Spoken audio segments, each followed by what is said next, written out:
Bonjour. Nous sommes déjà arrivés à la 5e vidéo de révision de la matière méthodologie de recherche en sciences de gestion.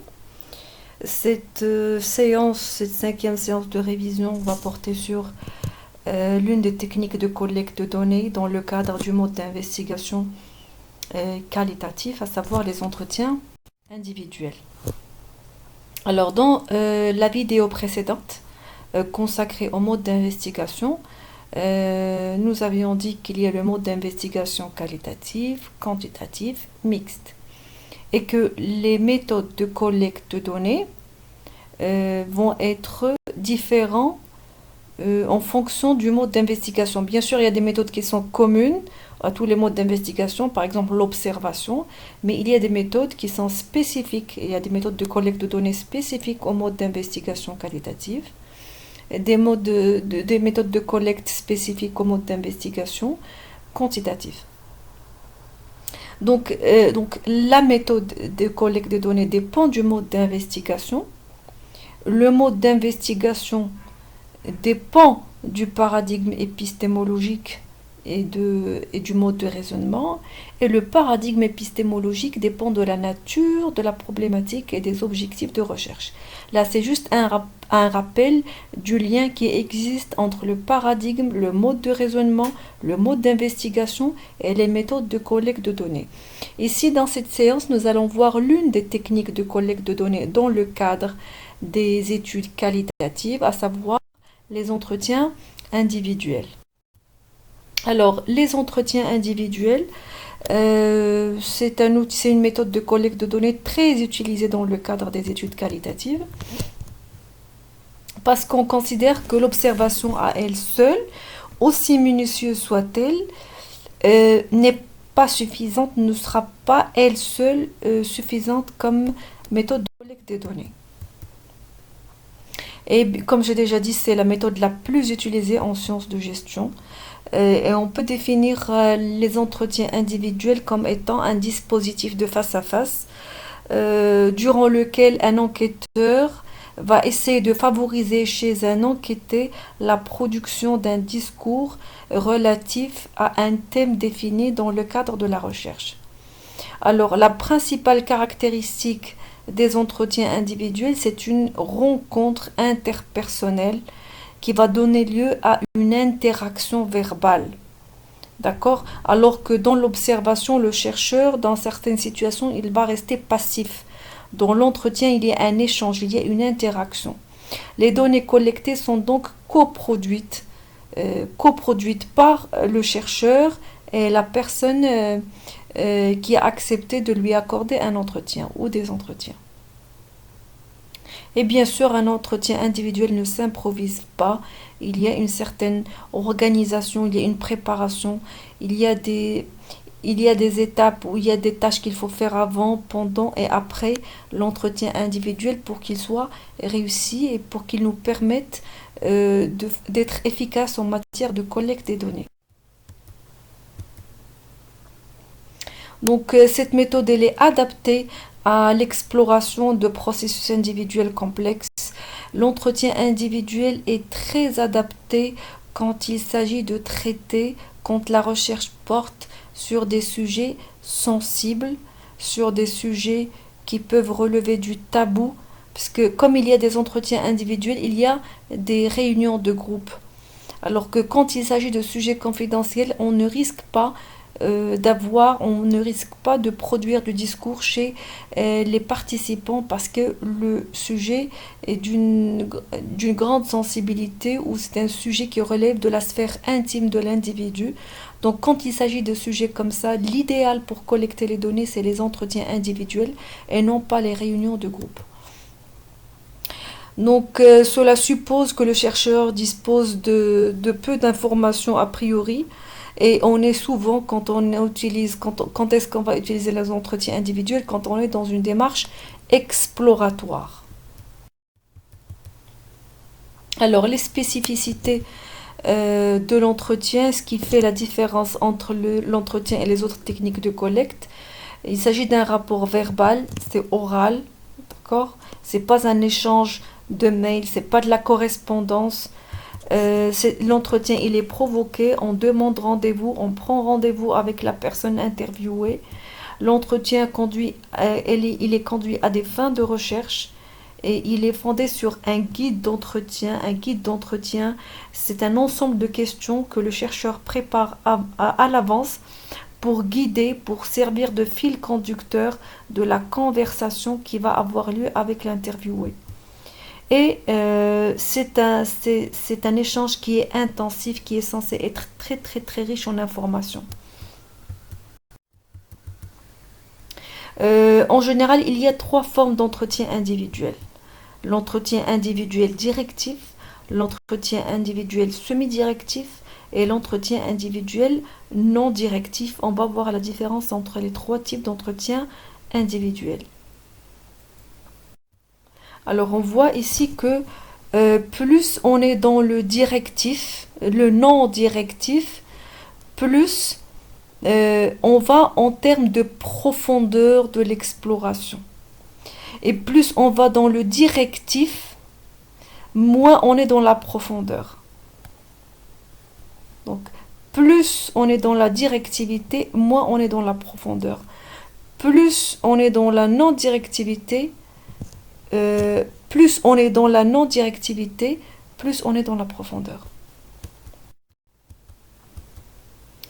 Alors, on commence par les entretiens non directifs. Ce sont des entretiens qui se caractérisent par un très haut niveau, un très haut degré de liberté accordé à l'interviewé.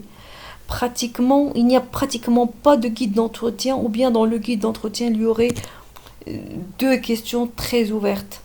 Donc, il y a une très grande ouverture. On ne considère pas que le répondant fait du hors-sujet.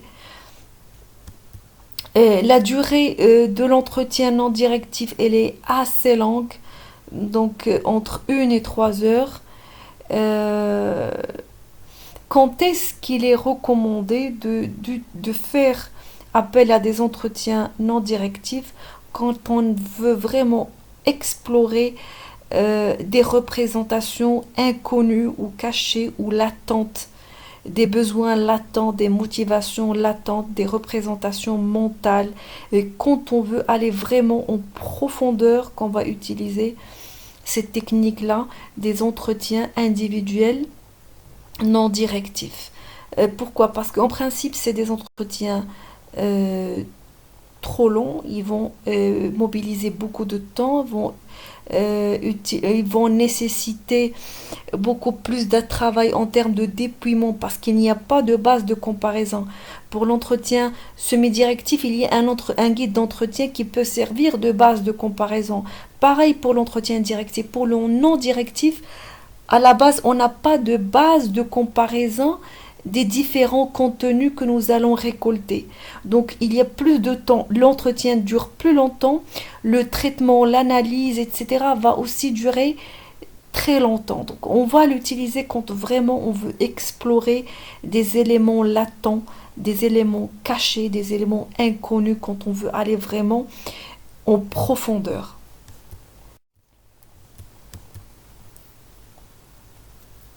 Donc, comment ça se passe? Le chercheur définit de façon générale un thème qu'il propose au répondant, mais le chercheur n'intervient pas, n'oriente pas le discours, il laisse le répondant s'exprimer librement autour de ce thème-là. En général, le chercheur ne prépare pas vraiment de guide d'entretien quand il s'agit d'un entretien non directif. Pendant la durée de l'entretien, le chercheur va afficher une attitude neutre, bienveillante, et son principal rôle, c'est d'encourager le répondant à produire du discours. Donc, son rôle, le rôle du chercheur, c'est de créer un environnement de confiance qui va encourager l'interviewé à s'exprimer librement et sincèrement, à se dévoiler. Nous avons dit de façon générale, les entretiens individuels, c'est quand il s'agit de sujets sensibles et intimes ou tabous. Donc, quand le sujet il est à la fois sensible et inconnu, Donc il est recommandé d'utiliser l'entretien individuel non directif et créer un climat de confiance qui encourage le répondant à s'exprimer et produire le discours. Chaque entretien est unique. Pourquoi on dit chaque entretien est unique? Si je dis juste, je me contente d'annoncer le thème au répondant, il peut s'exprimer comme il veut, je n'oriente pas son discours. Chaque entretien est unique et même comme nous l'avons déjà dit, la base de comparaison n'existe pratiquement pas. On peut avoir des contenus ou des entretiens complètement différents l'un de l'autre. Et cet exercice ne peut être mené qu'à des enquêteurs expérimentés qui vont vraiment savoir aller en profondeur d'un phénomène et savoir comment encourager le répondant à se livrer sincèrement.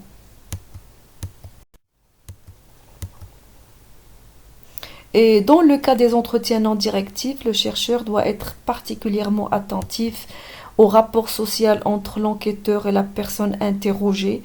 Il ne faut pas il faut pas que ce rapport social biaise les informations données. Par exemple, on voit mal un supérieur interviewer son subalterne ou le contraire.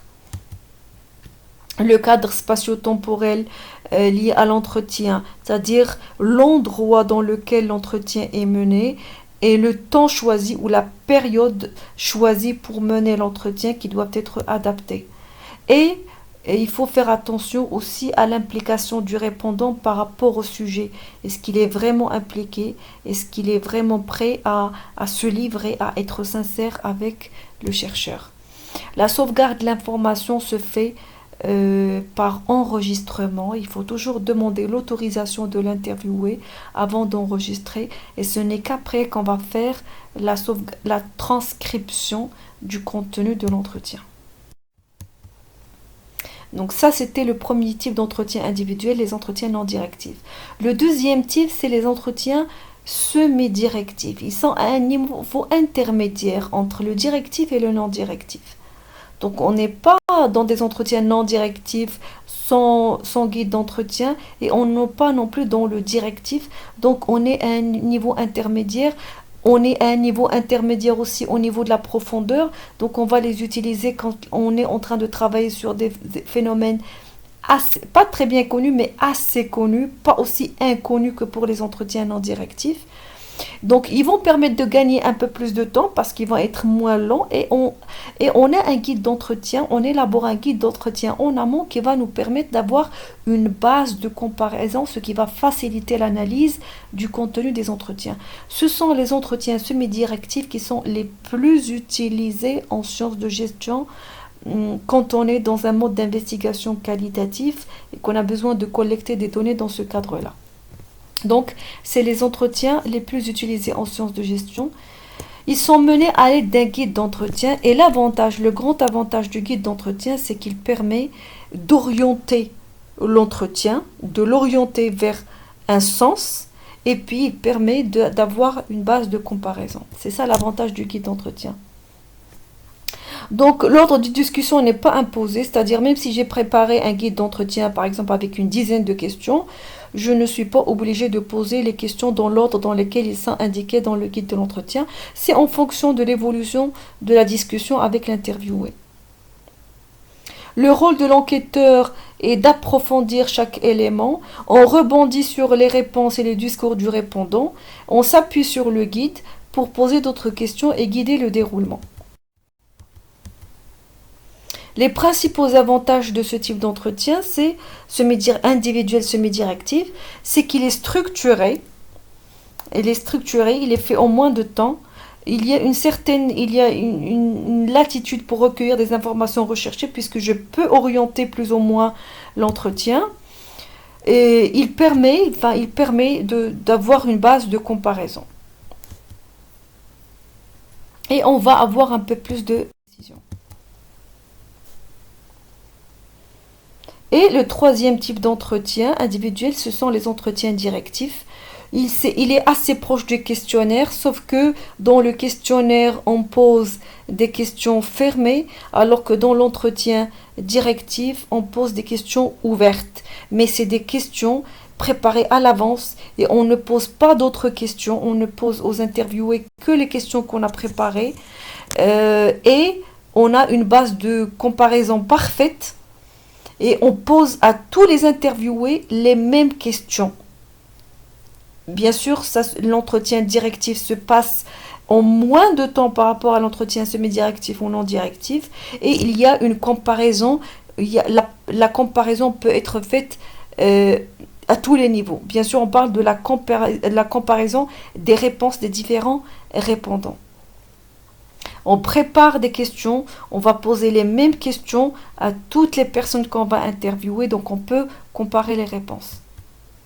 Son déroulement s'appuie sur un ensemble de questions ouvertes, libellées d'une façon standard, posées à tous les répondants de façon identique.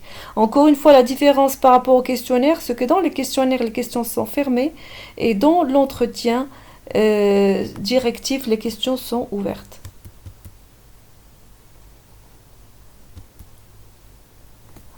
Bien sûr, l'entretien directif dure moins de temps par rapport à l'entretien semi-directif ou non directif. C'est son principal avantage.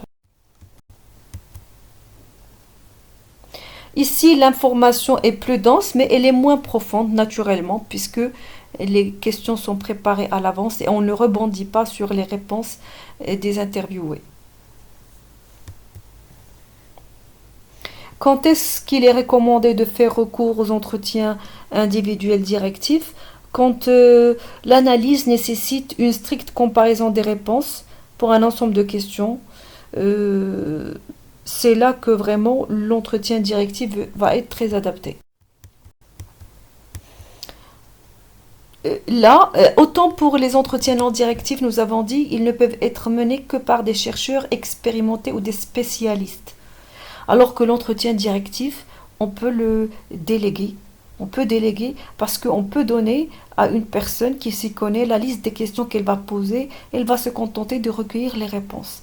Donc, on peut recourir à des enquêteurs, on peut déléguer. Et on réduit les différences liées aux propensions des répondants à s'exprimer d'une façon également compréhensible et structurée. Là, dans ce tableau, nous avons une comparaison entre les trois types d'entretien, les caractéristiques de chacun de ces types d'entretien, les avantages et les faiblesses, nous les avons déjà évoqués juste ici, on les a récapitulés, les avantages, les caractéristiques, les avantages et les inconvénients ou les faiblesses de chaque type d'entretien. Alors là, je m'arrête juste sur le combien. Combien d'entretiens on va mener? Alors, contrairement aux études quantitatives, pour les études qualitatives et les entretiens individuels, on ne sait jamais à l'avance combien d'entretiens on va mener. On ne calcule pas la taille de l'échantillon comme pour le mode d'investigation quantitative. On ne sait jamais combien d'entretiens on va mener. On mène des entretiens jusqu'à ce qu'on arrive à ce qu'on appelle la saturation, jusqu'à ce que le dernier entretien qui est mené n'apporte plus d'éléments nouveaux. Donc, on dit que on est arrivé à la saturation. Maintenant, il y a des logiciels comme le logiciel InVivo qui nous permet de calculer un score qui nous indique qu'on est arrivé à la saturation, comme le score de Pearson par exemple. Alors, bien sûr, quelle que soit la nature de l'entretien, directif, semi-directif, non directif, sa réussite repose de la qualité de la collaboration du répondant. Plus le répondant s'investit, plus il a envie de participer dans la recherche, plus il est convaincu de l'utilité de l'entretien, plus il collabore, plus on a une bonne qualité des réponses et de bonne qualité de l'entretien, plus on a une très grande honnêteté, une très grande sincérité du répondant, plus on a de bons résultats. Donc voilà pour cette cinquième séance de révision. La prochaine séance sera consacrée aux entretiens de groupe, plutôt aux réunions de groupe. C'est une autre méthode de collecte de données qui permet d'interviewer non pas une seule personne à la fois, mais plusieurs personnes, un groupe d'individus.